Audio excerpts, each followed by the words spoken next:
Alhamdulillahillazi nahmaduhu wa nasta'inuhu wa na'udzu billahi min shururi anfusina wa min sayyiati a'malina. May yahdihillahu fala mudilla lahu wa may yudlilhu fala hadiya lahu. Asyhadu an la ilaha illallah wahdahu la syarika lahu wa asyhadu anna Muhammadan 'abduhu wa rasuluhu la nabiyya ba'dahu. Subhanallah walhamdulillah wa la ilaha illallah wallahu akbar wa la hawla wa la quwwata illa billahil aliyyil azim. Rabbi israh li sadri wa yassir li amri wahlul 'uqdatam min lisani yafqahu qawli. Yang saya muliakan pengurus Masjid Asy-Syakirin rahimakumullah, jamaah, bapak-bapak dan ibu-ibu yang pada malam ini hadir dalam kajian rutin wirid kita, yaitu wirid fikih atau soal masalah ibadah yang akan kita laksanakan setiap Rabu kedua dan Rabu keempat. Maka oleh karena itu, mari sama-sama kita bersyukur kepada Allah Subhanahu wa taala. Alhamdulillahi rabbil alamin. Pada malam yang berbahagia ini, Allah masih beri kita kesempatan untuk hadir di rumahnya ini. Insyaallah kedatangan kita ini dinilai ibadah oleh Allah Subhanahu wa taala. Amin ya rabbal alamin. Itulah harapan kita semua, bahwa setiap amal perbuatan yang kita laksanakan hendaknya menilai ibadah di sisi Allah Subhanahu wa taala. Berselawat kita kepada Rasulullah sallallahu alaihi wasallam. Allahumma shalli ala sayyidina Muhammad wa ala ali sayyidina Muhammad. Insyaallah di yaumil mahsyar kelak kita mendapat syafaat dari beliau. Ya. Kajian malam ini kita lanjutkan karena selama ini kita banyak mengkaji tentang hal-hal yang berkaitan dengan ibadah. Maka kita lanjutkan kajian kita tentang faslun fi sholatil jamaah, pasal hal-hal yang membahas tentang kita sholat berjamaah. Bagaimana sholat berjamaah itu sudah kita mulai kemarin, ya. Sebagaimana di dalam kitab ini disebutkan wa syuri'at bil Madinah, bahwa sholat berjamaah itu pertama kali disyariatkan di Madinah, berarti setelah hijrah. Jadi ketika Rasulullah di Mekah itu masih sholat sendiri-sendiri, belum lagi ada sholat jamaah. Kapan datang perintahnya? Ketika Rasulullah sudah hijrah di Madinah. Wa aqalluha imamun wa ma'mun. Sekurang-kurang salat berjamaah itu cukup 2 orang saja. 1 imam, 1 makmum. Jadi berjamaah itu kalau dalam kitab ini tidak mesti ramai. Ketika ada 1 imam, ada 1 makmum, maka tertunailah jamaah kita. Jadi kita kadang-kadang kan berburuk sangka sama orang. Ibu tuh tidak pernah ke masjid. Akhirnya kita berprasangka buruk. Rupanya dia sholat jamaah di rumah. Bisa jadi. Atau kita mengatakan bapak itu nggak pernah datang ke masjid, seolah-olah dia nggak pernah sholat.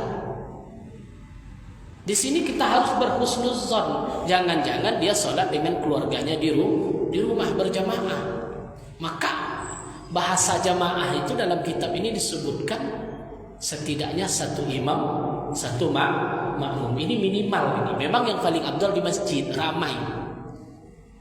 Tapi ketika dia laksanakan 1 imam, 1 makmum, sudah tertunai dapat 27 atau tidak?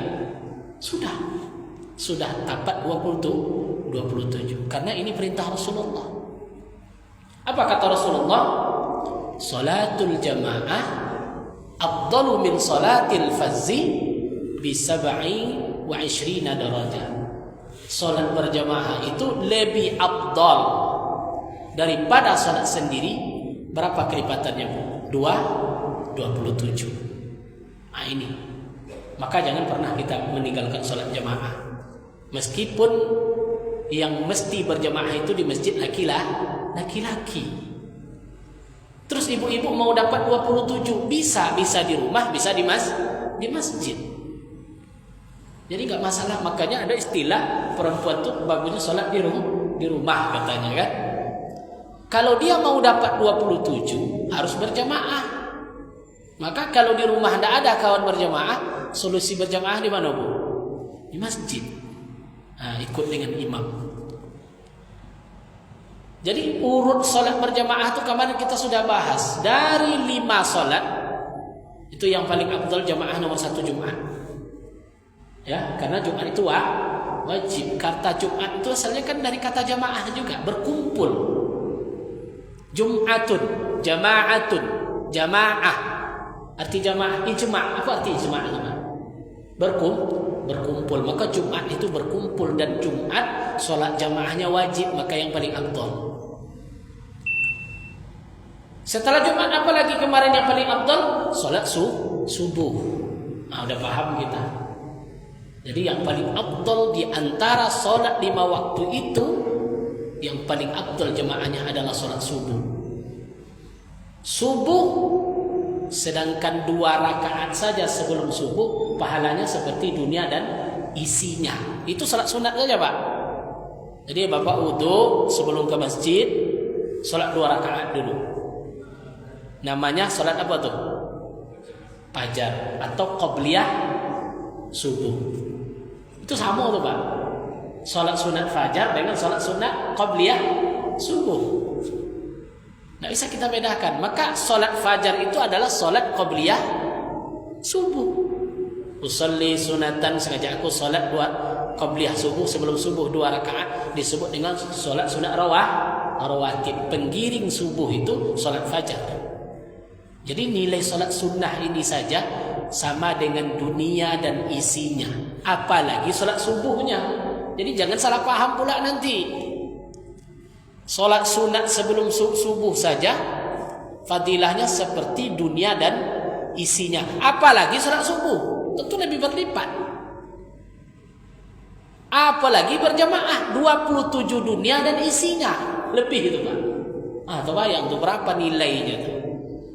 Nilai berjamaah itu berapa? 27. Tapi karena balasannya itu tidak tunai, makanya kita kurang bergairah, kurang bersemangat. Coba kalau tunai, Pak. Ya. Tunai aja lah 100.000 aja. Makanya dipancing aja sama Pak Yat dulu sebagai ketua dakwah. Kita buat subuh berkah, pakai sarapan. Ramai atau enggak? Besok belok subuh ini Rabu pakai makan malam. Itu ramai itu. Karena tunai. Ya, karena tunai. Tapi kalau kita tak buat sarapan subuh berkah itu mungkin kurang juga orangnya tuh. Tapi alhamdulillah ya berjalan programnya. Jadi malam Rabu memang beginilah adanya. Kemarin Ustaz Laidin juga bilang, dia ada udah mana kemarin kan kawannya Pak Samsir. Nepotnya malam Rabu tuh mah begitu tuh bilang. Malam Rabu, tapi mudah-mudahan kita istiqomah. Jadi yang paling afdal apa tadi? Subuh. Setelah subuh apa lagi yang paling afdal? Summa isya. Jadi dari subuh langsung meloncat ke isya. Subuh itu banyak pahalanya karena sulit. Habis itu isya. Memang betul dalam keadaan yang paling berat itu yang pertama subuh. Habis itu isya. Karena habis maghrib kadang kita pulang. Habis itu ada bertamu, ada keliling segala macam, tinggal jamaah isya. Padahal bisa buat di rumah juga. Setelah isya apa lagi? Summal asr. Kemudian asar. Asar ini nomor 3 dia paling afdal jamaahnya, Pak. Karena asar kadang-kadang orang lalai, orang kerja mau pulang. Ya. Saya kalau pulang kerja sering jam 4 itu kan azan. Pulang kantor. Itu lena di jalan kadang macet. Dapat masjid, makanya pas azan cari masjid, baru kita dapat jamaah nanti di masjid. Tapi ketika macet segala macam rintangannya, kadang-kadang asar tinggal sholat jamaahnya, bukan asarnya. Setelah asar apa lagi? Summaz zuhur. Kemudian baru zuhur. Zuhur itu kan agak sudah lapang karena jam istirahat. Maka setiap kerja itu ada istilah isoma, istirahat, sholat, makan. Itu sholat apa tuh? Sholat zuhur. Kalau ada diklat pasti isomanya ada. Maka dia yang nomor 4. Fadilah jamaah yang paling ringan adalah sholat maghrib. Maghrib itu yang paling nomor terakhir fadilahnya. Jadi urutnya subuh, isya, asar, zuhur, maghrib. Tapi yang paling banyak sholatnya apa? Maghrib. Padahal itu yang paling ringan fadilahnya. Jadi agama itu memang begitu. Semakin berat sebuah ibadah, maka semakin berlipat pahala yang Allah berikan. Artinya Bapak Ibu, berarti beda orang yang lebih jauh dari masjid ketimbang orang yang lebih dekat. Lebih besar mana pahalanya? Orang yang lebih jauh karena kesulitannya lebih ini daripada orang yang lebih dekat ke masjid. Atau orang yang jalan kaki ke masjid dengan orang yang pakai mobil, lebih pahala yang mana yang lebih banyak? Yang jalan atau yang pakai mobil? Yang pakai mobil, kan mahal belinya. Karena menggunakan fasilitas untuk ibadah. Sama jalan dengan pakai mobil, yang intinya dia pergi ke masjid. Jadi tingkat kesusahannya tadi. Makanya itu hadis Rasulullah, yaitu 27 derajat. Syaratnya adalah tunai. Dia tunai. Sekarang hukumnya apa benar Ustaz? Hukum salat jamaah itu seperti apa? Karena kita mendengar sebagian ustaz mengatakan la salata li jaril masjid illa bil masjid. Tidak sah salat orang yang bertetangga dengan masjid kecuali salat di masjid. Ini kan redaksinya seperti itu tuh, Pak. Berarti nanti rumahnya di situ. Orang salat dia di masjid, dia salat maghrib di rumah. Sah enggak salatnya? Ayo. Kan hadisnya umum tadi itu. Ini berkaitan dengan hukum jamaah. Apa hukum salat jamaah itu, Ustaz? Kan banyak pendapat di sini. Wilayah fikih itu wilayah perbedaan. Wilayah fikih luas, hazanahnya banyak. Jadi tidak boleh kita mengklaim satu pendapat. Ini yang membuat umat menjadi risih. Kasih mereka pilihan. Menurut Imam Syafi'i, salatul jamaah sunnatun muakkadah. Menurut mazhab Syafi'i, salat jamaah itu hukumnya sunat muakkad. Sunat muakkad ini antara sunat dengan fardhu, dia sudah naik peringkatnya. Berarti sangat penting ini. Ya, sangat penting salat berjamaah itu. Tapi pikiran kita jangan di masjid saja. Boleh enggak salat jamaah di rumah? Sah-sah saja. Umpama contoh ada dapat kemalangan, orang meninggal karena maghrib itu ramai, akhirnya dia salat jamaah di rumah, ramai dia. Udah tertunai enggak jamaahnya? Dia enggak di masjid, Pak, tapi di rumah. Sudah. Jadi harus luas kita berpikir dulu. Jangan berpikir, oh bapak itu tidak pernah ke masjid, dia tidak sholat, ini masuk neraka. Ini yang paling bahaya ini. Ya, kadang dia taklim kepada anak-anaknya, atau dia punya tempat kajian seperti majlis-majlis yang di situ ada masjid, tapi dia sholat di tempat majlis dia tadi. Begitu. Kalau berbahasa masjid, berarti musola tidak masuk. Artinya kalau kita berpendapat ekstrim ini, Pak, ya, tidak sah sholat orang yang tetangga masjid kecuali di masjid, berarti orang yang sholat di Al-Abrar itu kosong semuanya. Maka berpendapat itu harus luas. Apa yang dimaksud dengan masjid? Apa arti masjid? Tempat sujud. Lapangan bisa enggak jadi tempat sujud? Bisa orang sholat di sana. Selesai. Jangan kita berpikir masjid itu pakai kubah. Ini terlalu picik kadang-kadang kita berpikir. Di sini. Ini menurut Imam Syafi'i, hukum solat berjamaah sunnatun muakkadah, sunat muakkad. Wa qala an-Nawawi, menurut Imam Nawawi, annaha fardu kifayatin lirrijal balighin al-ahrar al-mukim. Nah, ini syaratnya, bahwa solat berjamaah itu hukumnya menurut Imam Nawawi fardu kifayah bagi mukim, orang yang tinggal, lirrijal balighin, laki-laki balik berakal, mukim. Mukim itu apa maknanya? Penduduk setempat.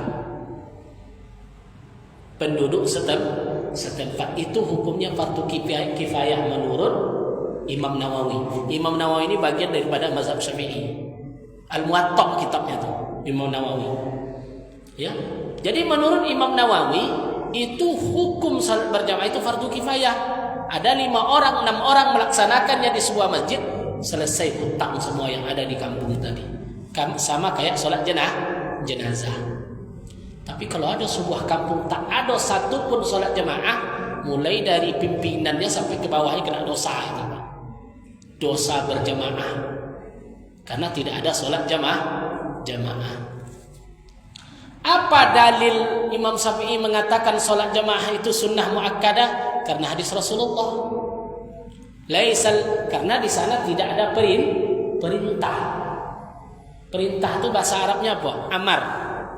Amar itu berarti adalah pas perintah. Salat, aqimis salat. Aqim itu apa artinya? Amar itu perintah. Laksanakan salat. Kutiba alaikumus siyam, diwajibkan kamu berpuasa. Terus apa lagi perintah tadi? Wa atuz zakat, bayarlah zakat. Zakat itu perintah, perintah. Ya. Wa tahajjul baita man istata'a ilaihi sabila. Kamu kata Allah tunaikan haji kalau mampu, itu perintah. Tapi salat berjamaah tidak ada pernah perintah. Yang ada hadisnya apa? Salatul jamaah afdalu min salatil fazzi bi 27 darajah. Salat berjamaah lebih afdal daripada salat sendiri 27 darajah. Ada nak perintah di situ, Pak? Atas dasar inilah mazhab Syafi'i tidak menjadikan hukumnya wajib. Ini fikih ya. Nah, itulah dasar, karena tidak ada perintah. Sama dengan berkurban. Kurban apa hukumnya, Pak? Berkurban wajib atau tidak? Akikah apa hukumnya? Tak ada satupun yang wajib. Hukumnya sunat muakkadah, karena tidak ada perintah. Ya, tidak ada perintah di sana. Karena Rasulullah hanya mengatakan, man wajada sa'atan falam yudhah fala yaqrabanna musallana. Barang siapa yang ada kelapangan dia tidak berkurban, jangan solat di tempat kami. Jadi perintahnya tidak ada. Sama dengan salatul jamaah, solat berjamaah lebih afdal daripada solat sendiri 27 derajat. Jadi tidak ada perintah. Atas dasar inilah mayoritas mazhab Syafi'i mengatakan hukumnya sunnah muakkadah. Jadi sunnah muakkad. Salat berjamaah itu sunnah muakkad. Wa amma mazhab Ahmad bin Hanbal, menurut mazhab Ahmad bin Hanbal, mazhab apa nih, Pak? Mazhab Hambali. Di mana mazhab Hambali kebanyakan? Mekah, Madinah. Itu orang tuh pakai mazhab Hambali. Apa menurut mereka?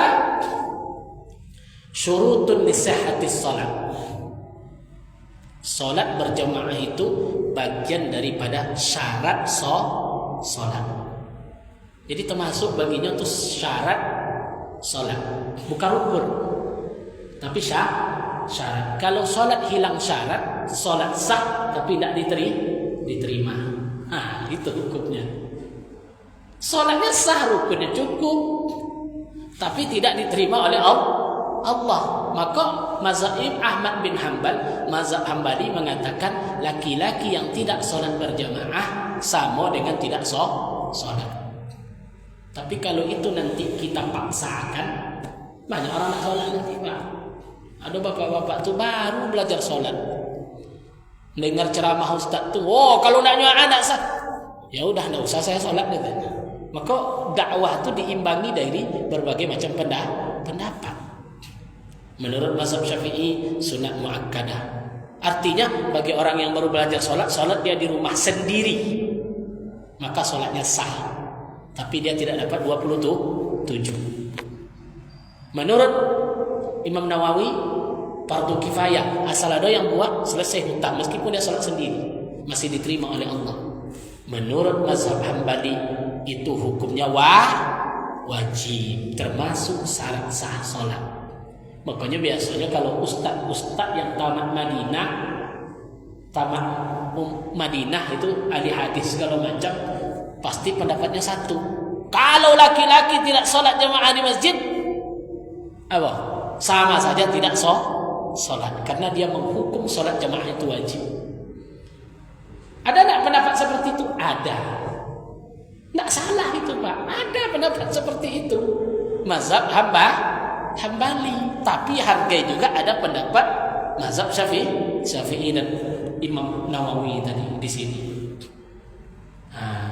Wala yata'akkadu lin-nisa, bagi perempuan hanya sunnah biasa. Jadi ibu-ibu merdeka di sini. Ibu-ibu tak wajib. Sunatnya pun tak sunat muakkad. Ya, ibu-ibu kalau salat jamaah itu hanya sunat biasa. Wala yata'akkadu lin-nisa, tidak disunat muakkadkan bagi perempuan. Wa ta'akkaduhu lirrijal, yang kuat itu khusus bagi laki-laki. Tapi yakrahu lahunna, bagi perempuan yang meninggalkan salat jamaah, yakrahunna, dibenci oleh Allah, makruh, hukumnya makruh itu dibenci.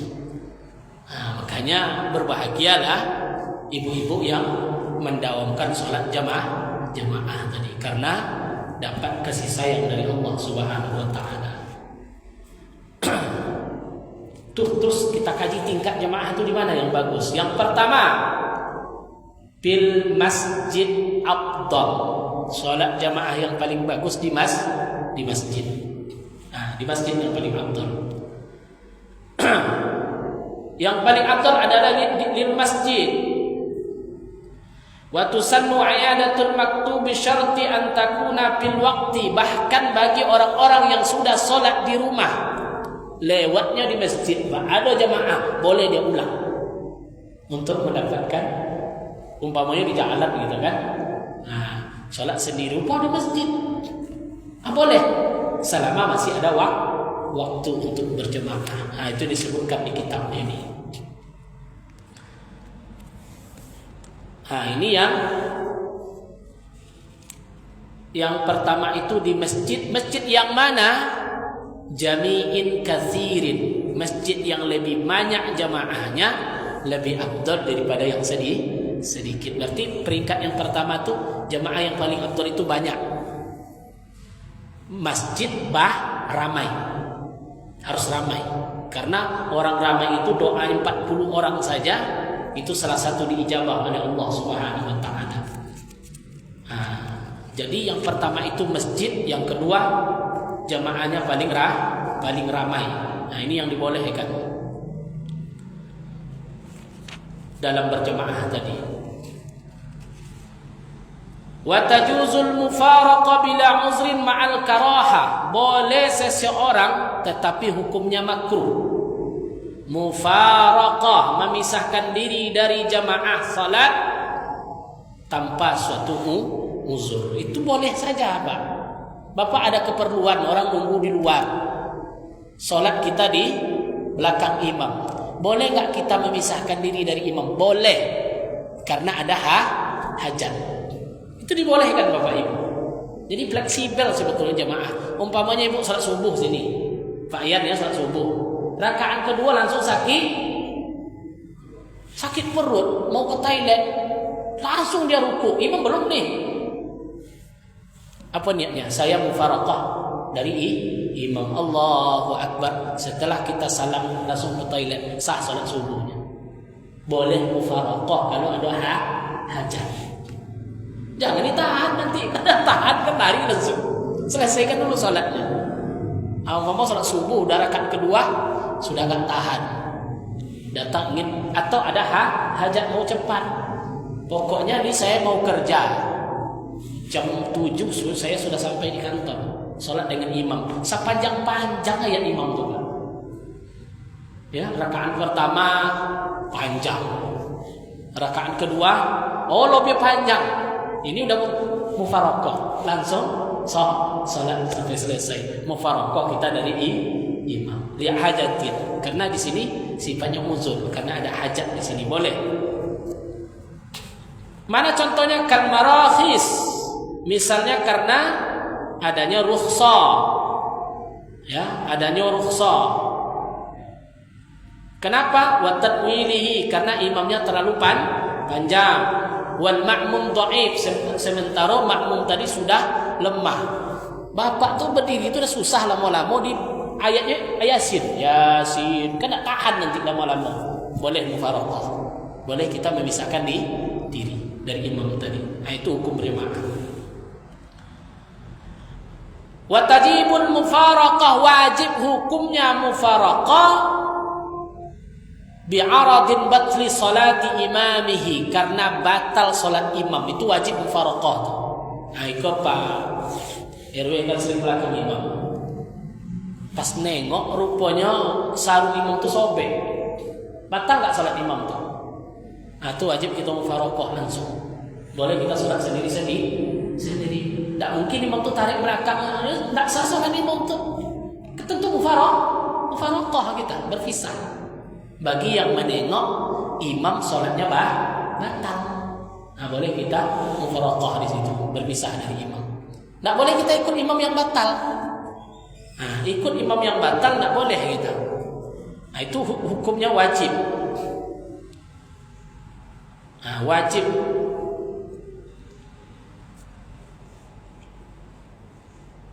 Wa tarku jama'atun fi jum'atin, orang yang baru terhitung sholat dalam Jumat. Nah, ini kita masuk masalah sholat Jumat ke jamaah. Orang terlambat datang tuh kapan dihitung Jumatnya?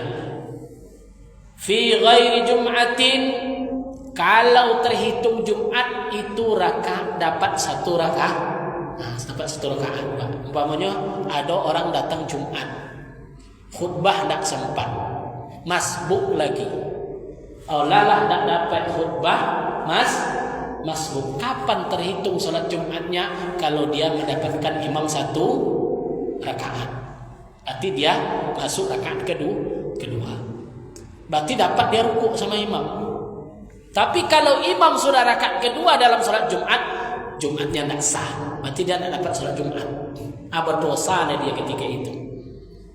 Jadi Jumat itu terhitungnya satu rakaat. Tapi kalau jamaah malam yusallim imam, orang akan mendapat jamaah sebelum imam salam pertama. Jadi masbuk kita datang, imam tahiyat akhir. Sebelum imam itu salam, kita ikut masbuk. Dapat tak jamaah? Dapat. Intinya sebelum imam salam pertama. Kok nak salam kedua, Ustaz? Salam kedua apa hukumnya? Sunat. Salam pertama Jadi kalaulah salam imam pertama, hilang jamaah kita tidak dapat apa-apa. Nah, ini untuk orang masbuk.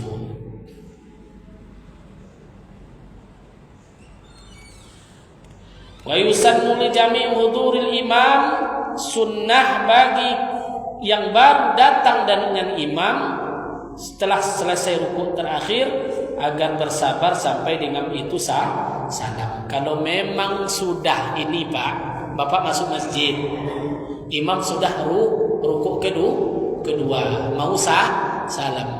Kalau memang ada lagi nanti menunggu yang lain untuk berjamaah, itu lebih abdal daripada Bapak masbuk. Selesai nanti salam, buat jamaah lagi satu. Sebab jamaah sampai 2-3 tak boleh, Pak. Kan ada kadang buat orang, ini jamaah tak boleh. Jadi kalau sudah imam mau salam, kita datang, bagusnya gimana? Menunggu yang lain, biar imam salam. Setelah imam salam, di belakang kita buat jamaah yang baru. Paling kurangnya berapa tadi? Satu imam, satu makmum cukup. Lebih afdal kita seperti itu. daripada ikut imam yang mau salam. Kalau memang kita yakin ada lagi yang masuk jemaah, buat jemaah baru, maka di masjid-masjid kan banyak kita ketemu kan. Setelah ini sholat, datang bapak-bapak karena nunggu dia sampai 2-3 orang. Setelah imam salam, Allahu Akbar, buat jemaah yang baru lagi.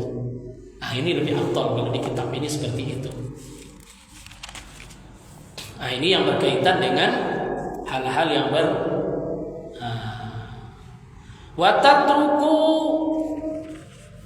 watadruku dan hilanglah fadilah takbiratul ihram bihuduril imam bitaharrum. Ini khususiat jemaah itu Pak. Yang paling afdal dalam jemaah itu salah satunya takbir bersama imam. Jadi setelah imam itu harus kita takbir lagi.